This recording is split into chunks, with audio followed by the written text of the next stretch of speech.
This is gonna sound fake, but I promise it's real. A truck carrying 40-pound aggressive monkeys infected with hepatitis C, herpes, and COVID crashed on a Mississippi interstate. The monkeys were on their way from Tulane University to a testing facility in Florida, and the crash happened on I-59 just north of Heidelberg. The Mississippi Department of Wildlife, Fisheries, and Parks is on the scene, as well as local law enforcement. The Jasper County Sheriff's Office said that all except one of the escaped monkeys have been destroyed, and they are continuing to look for that one monkey who is still on the loose. If you happen to come across the loose monkey, you are advised not to approach it and to call 911. All right, Shalom. Ko halo Yahweh, Bahasham Yahushai, Bahasham Racha Kodash. Double honors to the elders and the apostles, great millstone, who I learned this truth from. Shalom to you, Arkwaf in order that may be watching. Shalom to you, Israelites on the highways and hedges, giving up your body as a living sacrifice, teaching the word of Yahweh Hashem Yahushai in all sincerity and in truth. Shalom to you, Israelites scattered abroad. It may look like these other nations, but you see, line goes back to Abraham, Isaac, and Jacob, making you a Hebrew Israelite regardless of your appearance. Shalom, shalom. As you saw in that video, a truck has crashed transporting monkeys in Mississippi. And I wasn't sure if this was real or not, so I went immediately to AI and asked, I asked about it, as you can see here. And I asked, did a truck recently crash with monkeys? I hear the monkeys were infected with herpes, just so it understood, which event I was referring to, because, I'm sure there's been many car crashes or truck crashes with, monkeys on board throughout history. So I wanted to, make it a bit more specific. And it says, yes, that bizarre and unsettling story is true. Go figure. It says, a truck transporting rhesus monkeys from Tulane University to a Florida testing facility crashed in Mississippi on October 28th, 2025. Okay. It says the monkeys were part of a research program and reportedly carried herpes B, hepatitis C, got the whole ABCs, right? And COVID-19. It says promoting serious concern from local authorities. And as you see, it's got one link and two links. Number 1 and 2. It's got two links, right? It says, here's what unfolded. It says the truck overturned on Interstate 59 near Heidelberg, if I said that correctly. It said scattering cages and releasing several monkeys into the surrounding area. It says, of the 21 monkeys on board, 6 escaped and 1 remained on the loose for some time. It says authorities warned the public not to approach it due to its aggressive behavior and potential health risks. Tulane University later clarified that the monkeys were not infectious. Bullcrap. Despite initial warnings from law enforcement. It's a surreal collision of science, public safety, and viral panic. Ooh. Interesting. Just in time, right? Just in time for, the plagues of the pestilences and the, all kinds of plagues that are meant to happen, right? Diseases and stuff, You got AI creating viruses, 3D printing them damn things. And now you got this, what could go wrong, eh?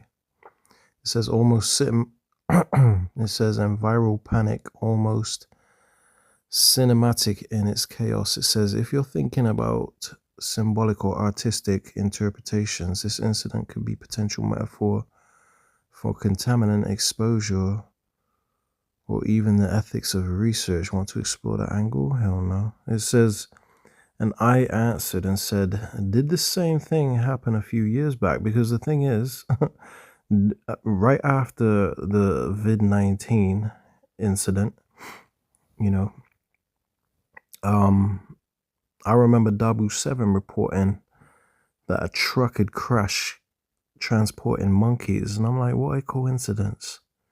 Just so happen to happen again. You know what I mean? How does this happen twice? Esau's up to something, man. Or should I say the Lord is up to something? But who knows? You know, we'll just have to wait and see. But it seems to me like, you know, they're setting the stage for a new pestilence to come along, let's just say, right? Because you remember Bill Gates and his husband, Melinda, right? They had that little smirk on their face when they said that the next one will get your attention. Hey, don't let that go over your head. Let's not forget about that, right?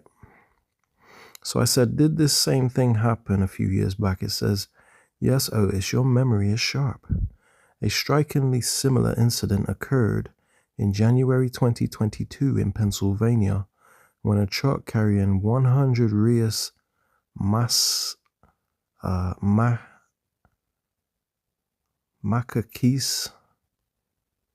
whatever the hell that is, if I said that correct, crashed on its way to a CDC-approved quarantine facility. Several monkeys escaped into the wild, and one woman who came into contact with them later reported symptoms and was treated preventatively for herpes B, a virus that Rheus monkeys can carry. Here's how the two events echo each other, right?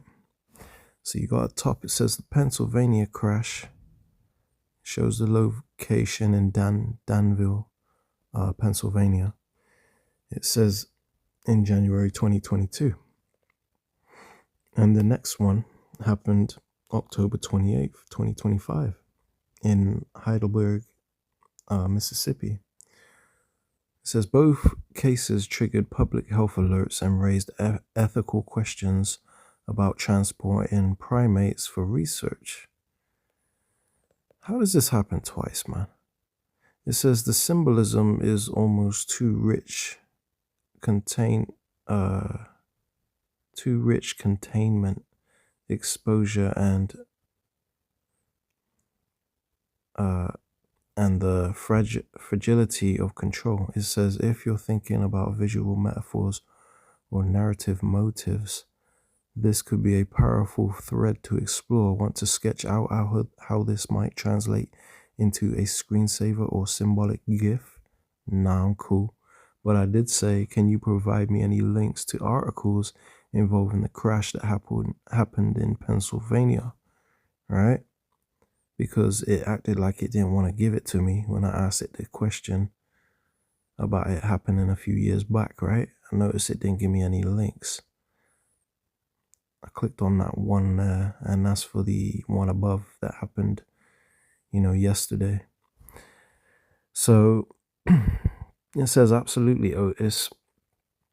Here are several detailed articles covering the January 2022 Pennsylvania monkey truck crash, each covering a different angle on the event. You got Smithsonian Magazine. Let's click on that real quick.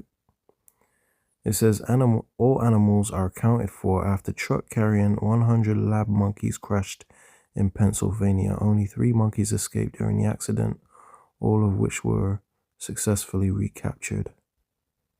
Look at man in the trees. It says a pickup truck transporting 100 laboratory monkeys collided with a dump truck in Pennsylvania on Friday, January 21st. It says reports Michael Levison, whatever. It says a total of 4 monkeys escaped from the wreckage after a dump truck tore off the front panel of the trailer and sent about a dozen crates tumbling out. It says drivers went unharmed and 1 passenger was transported to a hospital for possible minor injuries. All of the animal escapees were found and accounted for by late Saturday. So yeah, as you can see, that's that story, right? You know, you have different links here, you know, maybe have a few different details, who knows? But I'm not going to go through all of them because they're probably saying roughly the same thing. But as you see, you know, this has happened again, man. This happened yesterday. And I wouldn't put nothing past Esau because, you know, he's extremely slick in his ways, man. Okay. So actually, you know what I want to do? I want to click on an article involving the one that happened yesterday. Aggressive herpes carrying monkey escapes after Mississippi truck crash as police launch frantic search LBC. Officers said 6 monkeys in total had escaped after a transfer to a testing lab went awry. Authorities are warning residents to stay alert after a monkey reportedly carrying herpes, hepatitis C, and COVID escaped when a truck transporting laboratory primates overturned on a highway. The crash happened on Tuesday near Heidelberg, Mississippi, when a semi-trailer hauling rhesus monkeys from Tulane University to a Florida testing lab flipped over on Interstate 59. The wreck scattered cages and left several of the animals loose in a rural area. Police said the driver immediately told officers the monkeys were dangerous and posed a threat to humans. Officers said 6 monkeys in total had escaped. "We are continuing to look for the one monkey that is still on the loose," police said. "They do pose potential health threats and are aggressive." In a statement shared on Facebook, they wrote, "He also stated that you had to wear PPE equipment to handle the monkeys. All but one of the escaped monkeys have been destroyed. We have been in contact with an animal disposal company to help handle the situation." Mississippi wildlife and fisheries teams are assisting local law enforcement in the search. The force also confirmed Tulane University had been notified and will send a team to pick up the monkeys tomorrow, the ones that are still caged. The animals were said to weigh around 40 pounds each and require PPE to handle. Officials warned that anyone who sees the loose monkey should avoid contact and call 911 immediately. Images shared by police showed one primate climbing out of the trailer wreckage before disappearing into nearby woodland. However, Tulane National Biomedical Research Center has disputed claims the monkeys were infected. In a statement, it said non-human primates at the Tulane National Biomedical Research Center are provided to other research organizations to advance scientific discovery. The primates in question belong to another entity and are not infectious. "We are actively collaborating with local authorities and will send a team of animal care experts to assist as needed." The university's statement appears to contradict police claims that the monkeys carried multiple diseases, including herpes B and hepatitis C, both of which can be transmitted through bites or scratches. So there you have it. You know, let's pull out a scripture. And this is Psalm 64 and verse 2. It says, "Hide me from the secret counsel of the wicked, from the insurrection of the workers of iniquity, who whet their tongue like a sword and bend their bows to shoot their arrows, even bitter words, that they may shoot in secret at the perfect. Suddenly do they shoot at him and fear not." And this is the point right here. It says, in the yellow, it says, "They encourage themselves in the evil matter. They commune of laying snares privily. They say, who shall see them? They search out iniquities. They accomplish a diligent search, both the inward thought of every one of them, and the heart is deep. But the Most High shall shoot at them with an arrow. Suddenly shall they be wounded." Right? So, you know, these people are constantly plotting, man, and scheming. And I wouldn't put it past them that, you know, there's something more sinister going on behind this. Just stay alert, man. You know, let's grab that one. Because this is the time we're in, you know, there's a lot happening. Everywhere you turn, every day, there's something new, man. Okay? Is it circumspect?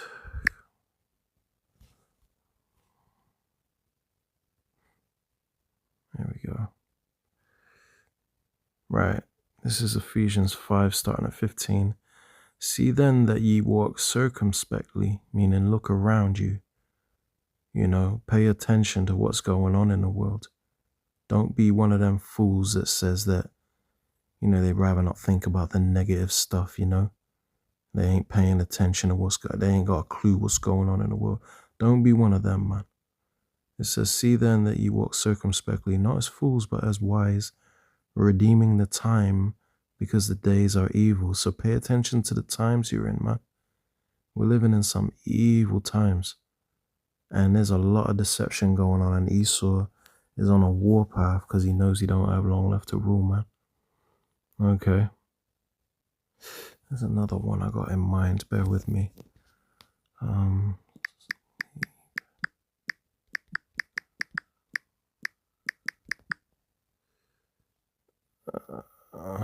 Let's see. Here we go. All right, let's read this and then we'll close it out. This is 1 Thessalonians chapter 5, starting at 1. But of the times and the seasons, brethren, ye have no need that I write unto you. For ye yourselves know perfectly that the day of the Lord so cometh as a thief in the night. For when they shall say peace and safety, then sudden destruction cometh upon them, as travail upon a woman with child, and they shall not escape. But ye brethren, right? Pay attention to this bit. It says, but ye brethren are not in darkness, that that day should overtake you as a thief. Ye are the children of the light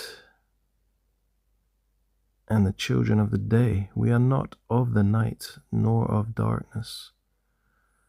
All right, we're not like these people in the world, It says, therefore, let us not sleep as do others, but let us watch and be sober. And that's the point. Don't sleep like the rest of these people. Pay attention to what's going on in the world, man. A lot is happening. And if you don't have the knowledge, wisdom, and understanding of the Holy Scriptures, and you're not paying attention to the times you're living in and the details of, these times we're living in, then you could be caught off guard, man. You'll be, the day of the Lord will come upon you as a thief in the night. And you're going to be left full of confusion and won't know, what you need to do, how to maneuver through these end times, man. It says, therefore, 1 Thessalonians 5 and 6, therefore let us not sleep as do others, but let us watch and be sober. It says, for they that sleep, sleep in the night, and they that be drunken are drunken in the night. To be drunken means you're not paying attention. You're in a stupor, you're confused. You're full of all kinds of bugged out philosophies and you're not full of the truth, okay? Same thing as being asleep. You're not awake to what's going on in the world, man, okay? It says, but let us who are of the day be sober, putting on the breastplate of faith and love, and for an helmet the hope of salvation. For the Most High have not appointed us to wrath, but to obtain salvation by our Lord HaMashiach Yahushai. That's his true name in the Paleo Hebrew. Okay, that's the name we got called on to give us salvation. Acts 4 and 12 as well as many other scriptures. The name is very important. It's holy. It says in verse 10, it says, who died for us, that whether we wake or sleep, we should live together with him. It says, wherefore comfort yourselves together and edify one another, even as also ye do. So yeah, I'm gonna leave that there. Okay, so that's the latest. Didn't mean to make this so long, but that's what's going on. This place is through, man. You can expect many more weird and bizarre events to happen, leading up to certain scriptures that speak about pestilence and stuff, and if you want to get a bit more understanding as to those precepts, then watch the live video that I did yesterday. Okay, I went all into the topic of pestilences because You know, they got AI creating new viruses now, new diseases and stuff, man. Which is, you know, it just shows you we're in dangerous times. And all this talk of, you know, Bill Gates talking about the next one will get their attention. You just got to keep your head on a swivel, man. Okay. All right. So I'm going to leave it there. Lord willing, you've been edified through this lesson. I want to give all honor, praise, and glory unto Yahweh Ba'Shem, Yahweh Shai Ba'Hasham, Racha Kodash. Shalom.